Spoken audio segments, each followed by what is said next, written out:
guys, welcome back to my channel. It has been a hot minute since I filmed a video and I was so torn about whether to come back and keep filming videos or to just kind of leave it as it was. I never meant to stop, it just kind of happened. With planning a wedding, it all went kind of haywire and I had zero plans of what was going to happen with my YouTube, and it just kind of stopped for a bit. But I want to come back, and I've been thinking about it a lot.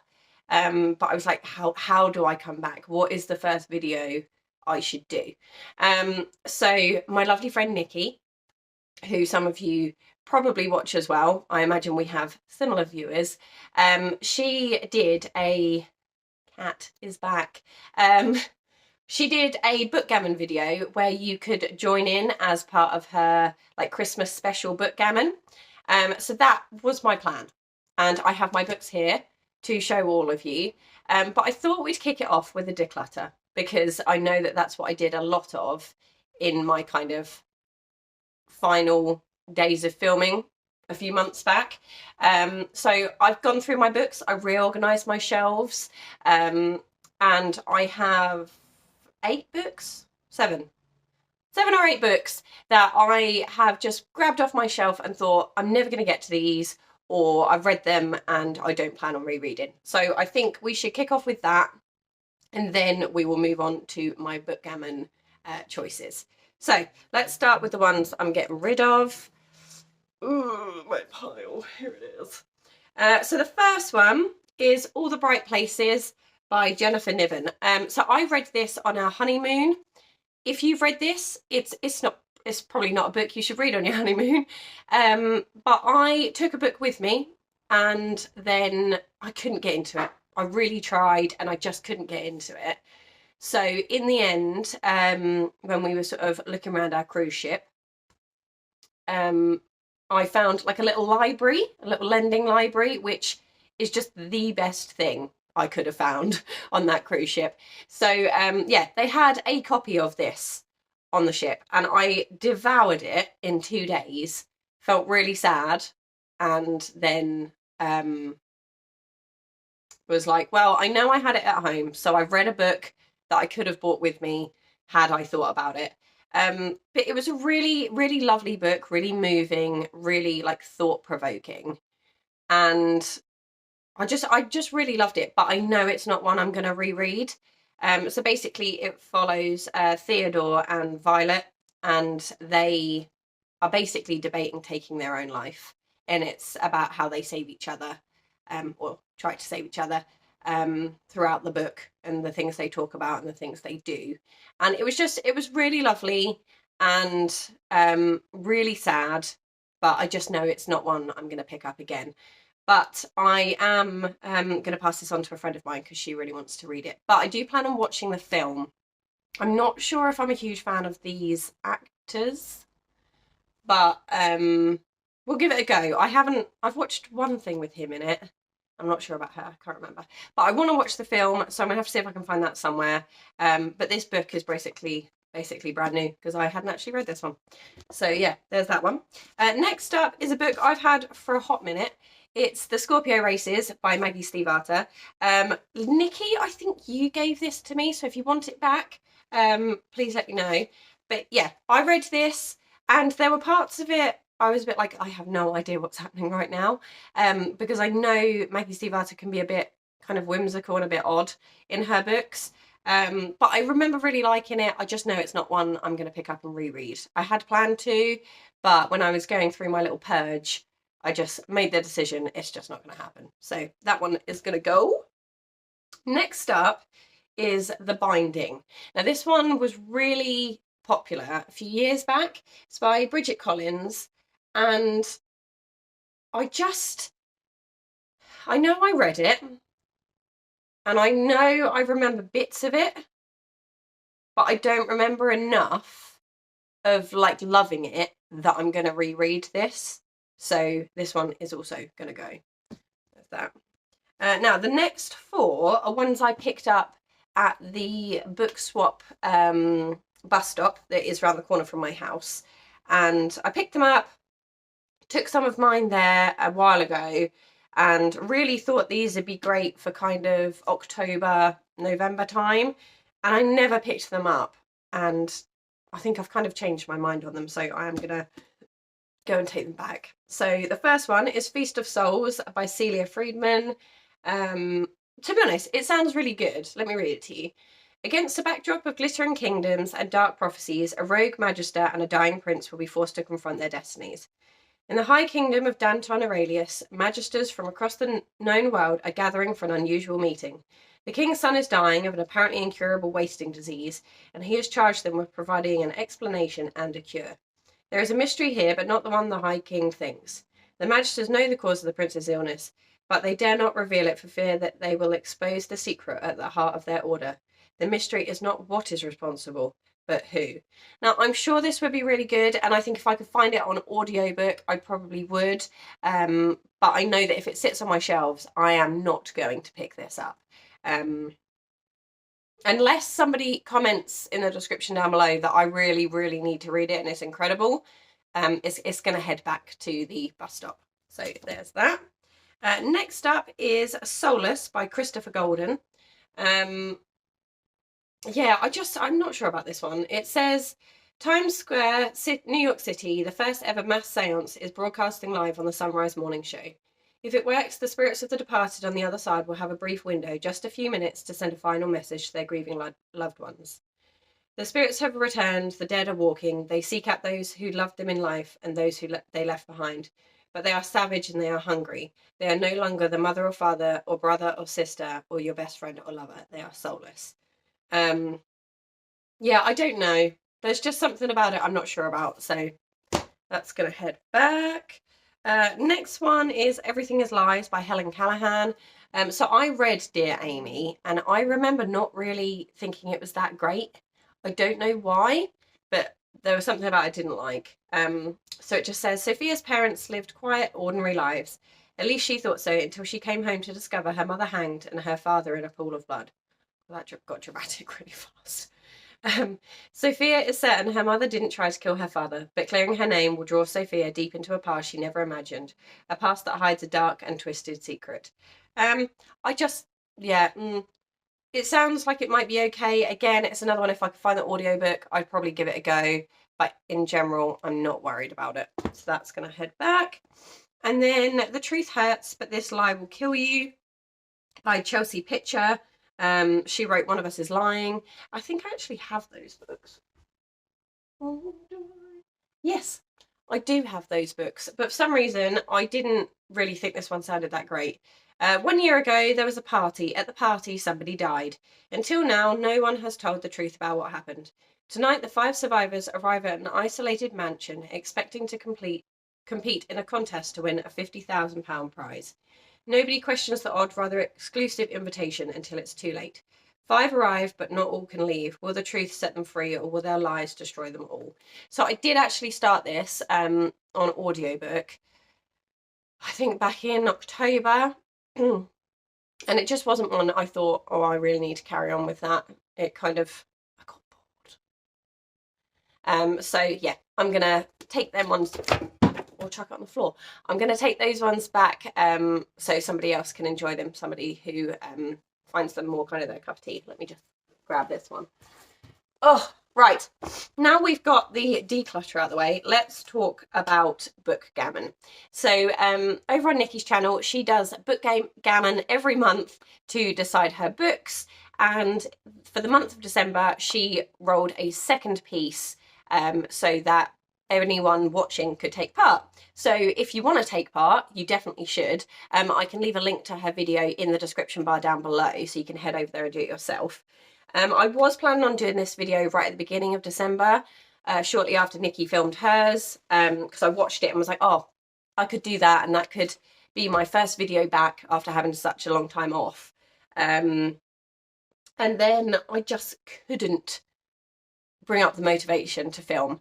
But here I am. I have the motivation. I'm here. I do have some plans for videos next year, so stay tuned for that. But yes, so Nicki wrote a second piece, and each time we landed on a little triangle, it was kind of a choice of book, basically. So I numbered my books with 2 numbers together because of the amount of pieces there are. So it was like 1 to 2 is this book, 3 and 4 is this book. Do you know what I mean? So depending on what piece you landed on, you got a different book. So I made my list of books. Here they are. I tried to choose ones that were kind of wintry, surrounded Christmas, and there were a couple in there that I just wanted to finish or get around to reading before the end of the year. So I had 12 books, and then with the rolls that Nicki did, I only had to choose 6, and I have highlighted, I've highlighted the ones that came up, so I'm going to share those with you now. So firstly, before I show you them, I just want to mention 2 books. I don't know what that was. I just want to mention 2 books that I'm currently still reading. It's taking its time. So it's Harry Potter and the Prisoner of Azkaban. I don't know why this is taking me such a long time to get through, but it really, really is. But I want to reread the series, so we are still finishing this one, hoping to finish it by the end of the year. And this one is mine and Nicki's buddy read. I think Nicki's going to take a bit of a break from Vampire Academy for a bit, and I am going to carry on with it just because I'm in the mood for some nostalgic reading, which is kind of my plan for next year. I am going to do another video on nostalgic reads for me. So if you'd be interested in that, let me know.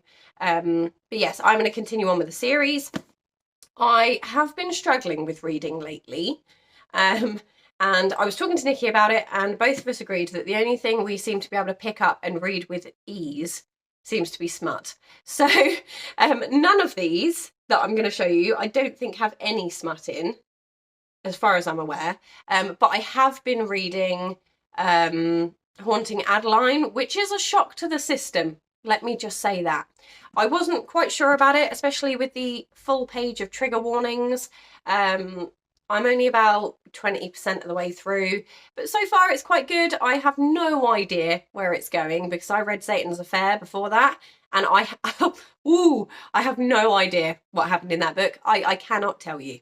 So yeah, I'm kind of reading those on Kindle Unlimited. I made the sacrifice towards the end of the year. I want to read books that I can fly through, so that's why I downloaded Kindle Unlimited. But these ones I'm hoping to get to. It is the 11th of December, I believe. I hope it's the 11th. Otherwise, it might be the 10th. I don't know. I don't know what day it is. Who am I? Yes, I've made the decision that I am going to try my best to read these and to finish those. I don't know how many I'm going to get through towards the end of the year. I might end up leaving the Vampire Academy one until January. But Prisoner of Azkaban I want to finish, and then these are the ones I picked that I really want to get to. So majority of them are Christmassy. So let's start with the first one I pulled out, and that was place 5 and 6. So it's Icebreaker by Hannah Grace. There might be some smut in this, I'm not sure.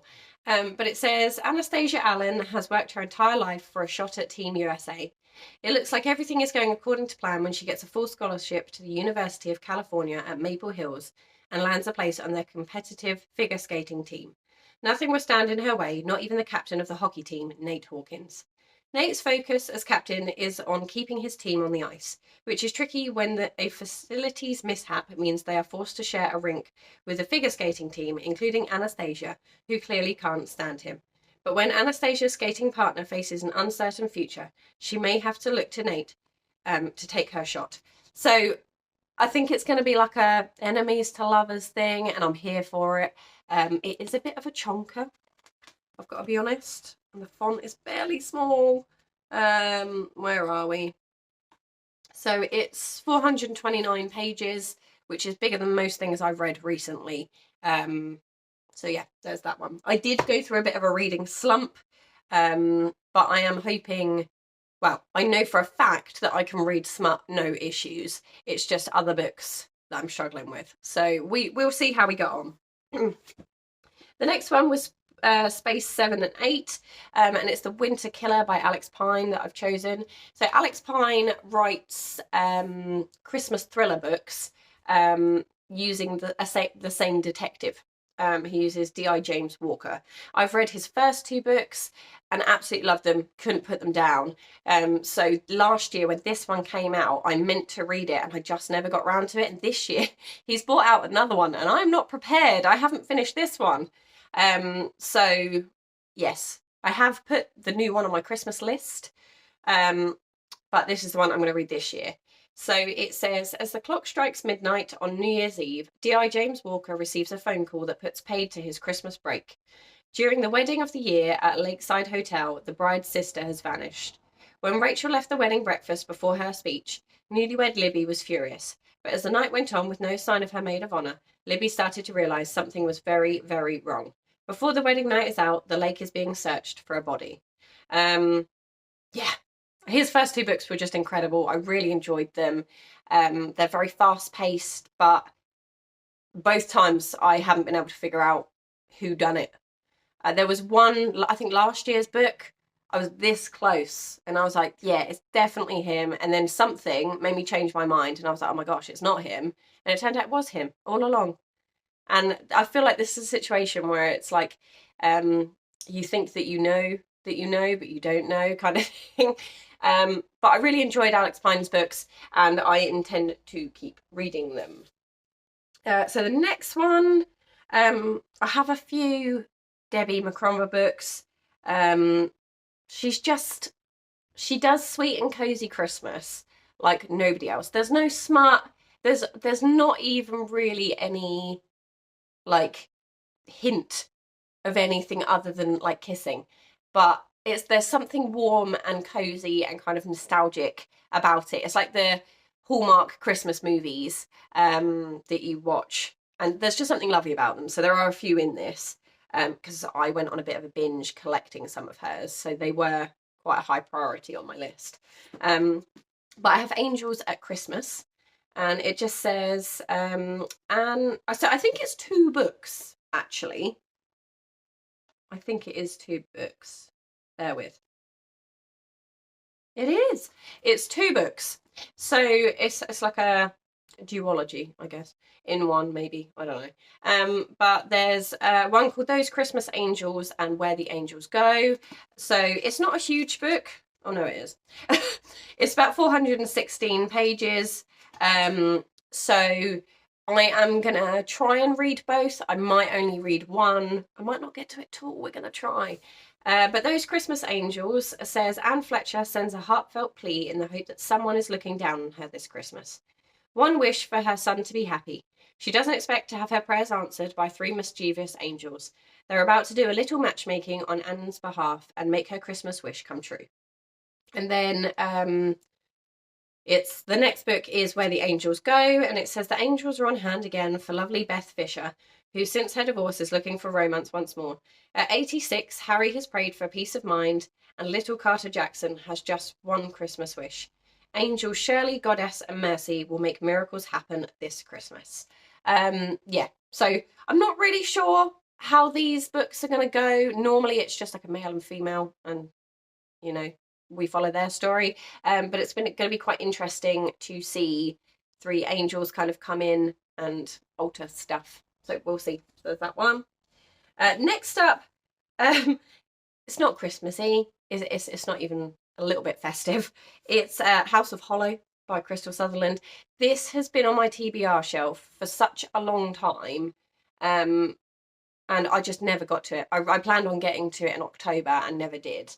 So I put it on this list in the hope I might get the chance to read it before the end of the year, and haha, it is here. So I've heard good things. I think Nicki read it and I'm pretty sure she said it was good. So we'll see. It just says dark, dangerous things happen around the Hollow sisters ever since they disappeared as children, only to reappear a month later with no memory of what happened to them. Odd, eerie occurrences follow in their wake. When Gray, the oldest, goes missing again, Iris and Vivi are left to figure out the mystery, but they aren't the only ones looking for her. As they brush against the supernatural, Iris realises that the world that returned them 10 years ago might be calling them back, but just how much horror lies behind the surface. beneath the surface.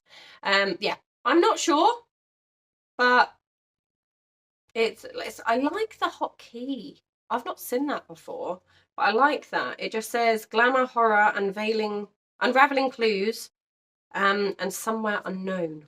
It gives you like a key of what's included. I like that. So yeah, there's that one. And then the last two are by Demi McCormick again. So there's Something About Christmas and 12 Days of Christmas. So Something About Christmas, flying across Washington with pilot Oliver Hamilton to interview the finalists in a Christmas cake contest. Journalist Emma must tackle the two things she hates most: fruitcake and heights. And to make matters worse, Oliver is the biggest Scrooge Emma's ever met. I can't get my teeth in. But as the Christmas spirit starts to soar, and Oliver's dog Oscar somehow makes it into the cockpit, things take on a new spin. Might it be possible that Emma's holiday nightmare could turn into snow-dusted dream after all? There's Something About Christmas.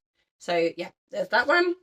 And then finally, 12 Days of Christmas. So I have already read this one before. It is a reread for me, and I put it on the list and thought, oh, well, a bit like I might get it. I do love a reread, and I haven't read this one for a couple of years now. And lo and behold, it's here. So it says, friendly and bubbly Julia Padden likes nearly everyone, but her standoffish neighbour, Kane Maddox, presents a challenge. No matter how hard she tries to be nice, Kane rudely rebuffs her at every turn. But when Julia catches Kane stealing her newspaper, that's the last straw. She's going to break through Kane's Scrooge-like exterior the only way she knows how, by killing him with kindness. To track her progress, Julia starts a blog called 12 Days of Christmas, which becomes an online sensation. Julia continues to find ways to express kindness and little by little chips away at Kane's gruff facade to reveal the caring man underneath. Unbelievably, Julia feels herself falling for Kane, and she suspects that he may be falling for her as well. But as the popularity of her blog grows, Julia must decide if telling Kane the truth about having chronicled their relationship to the rest of the world is worth risking their chance at love. I adored this book, and I read reviews about it on Goodreads where people were like, oh, nothing really happened, I didn't really rate it. But I loved it. It was cozy, it was just warm, and I read it in a day, I think. It's not very long, although this copy of it makes it look like it is. Bear with. Oh, that's a different one. It's only 212 pages. I forget that the back of her books have like a little section where you can read like a chapter of another book. But yes, it's like 212 pages, and it's just pure Christmas. Glorious Christmas. And it reminds me of How to Lose a Guy in 10 Days, a little bit. Same kind of vibe. But yeah, it's really good. So there you have it. Some decluttered books and the ones I plan on reading for my Christmas Bookgammon. Like I say, I am going to do my best to get back onto a bit of a filming schedule for next year. I really want to come back. This is kind of the only creative outlet that I have, because I'm not really very creative at all. But if there's any videos you really enjoyed of mine that I did before, please let me know. And that can kind of factor into my plans for the new year. I am going to do all the books I read this year at the end of the year, maybe beginning of January. But yeah, I'm going to try my best. I don't think I'm going to reach my Goodreads reading goal. I think it was 80 books, and I think I'm on 60 something, so I don't think it's going to happen. But I have read a lot of really good books this year, and I want to talk about them. So that video will be coming at the end of the month, and I will update you in that video of the ones that I managed to read from Bookgammon. But yeah, I really hope you guys enjoyed this video. I hope you're all doing really well and you've been looking after yourselves. And yeah, let me know how you've been. Let me know in the comment section down below. But yeah, that's everything for me. Take care. I don't know if I'm going to do another video before Christmas. I probably won't. So have a lovely Christmas. Have an amazing New Year. Just spend some quality time with the people you love and have the best time. So yeah, take care, and I'll see you guys soon. Bye.